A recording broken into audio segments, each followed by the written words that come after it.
if you think about it, actually, we've had regulation kind of filtering its way in for quite some time. If I go back to when I started, we pretty well worried about 6598, and that was it. And then around about 2006, I think you have WE comes in, and then that's closely followed by Ross, and then it's followed by RE, all of which actually are connected to this conversation we're having about sustainability. It's about taking nasty things out of the product to enable it to be recycled at end of life safely. Obviously, eco-design is the big one, and everybody's watched as we phased out incandescent light sources and tweaks that are there going forward in terms of the repairability of product.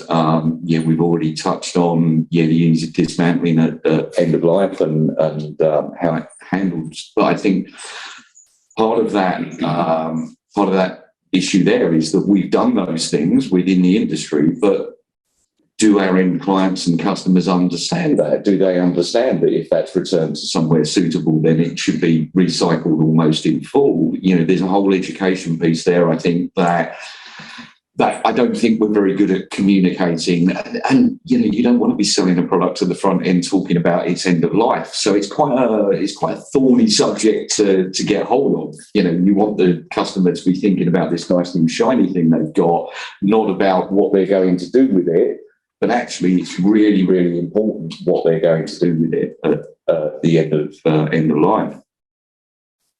And that's really, really great. Part of the question is, what do people listening here need to be aware of? So we've discussed TM66, but that's not a regulatory requirement.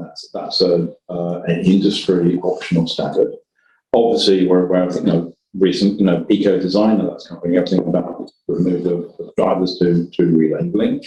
We've also touched on potential new regulations as in terms of MES. Neil, I'm guessing you're going to have some input here about the requirement for lighting controls. I think you've just stolen my thunder. I think those are terms of sustainability requirements that are applicable today. I think you've touched on them already. Eco-design is a big one. There are different types of sustainability requirements in that, whether it's fairly simple circularity requirements or energy performance requirements, and the fact that both short term in the UK it's going to be updated, and then we think in 2025 the European version will be updated as well.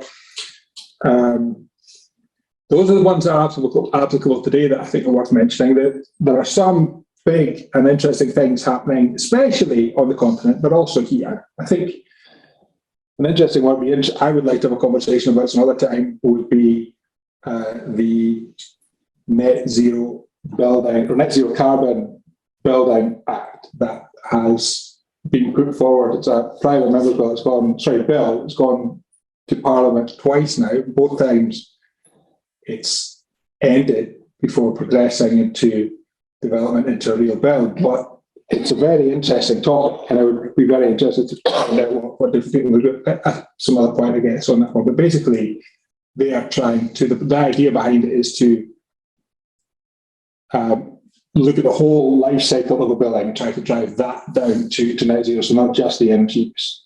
And it's backed by some really high profile names, and particularly consultancy and people like ARC and so on are behind that. And they are also driving the supposed Part Z, which is closely related. And it's about whole life cycle assessments for buildings. I think it's a really interesting topic, and I'd be really keen to hear what everybody's going to say about that. But that's a 2-hour discussion of its own. So we were hoping that one of the things that came out of this meeting would be the next meeting. So give me a on that. We might even invite it.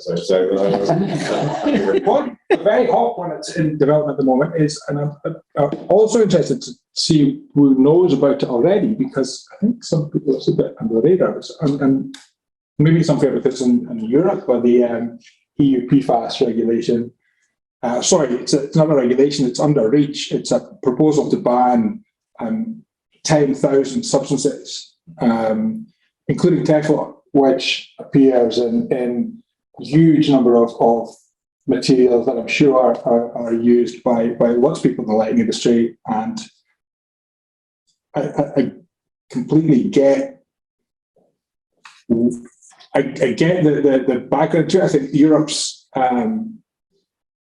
drive is more aggressive, certainly more aggressive than anywhere else in the world, and it's an area where I wish they were taking a more kind of stepwise approach, rather than saying we're going from relatively nothing to everything banned in a short period of time. That makes it extremely difficult for producers to do everything they need to do to identify the substances and then find suitable replacements. It's a real challenge, and I wish there was a different approach being taken to that.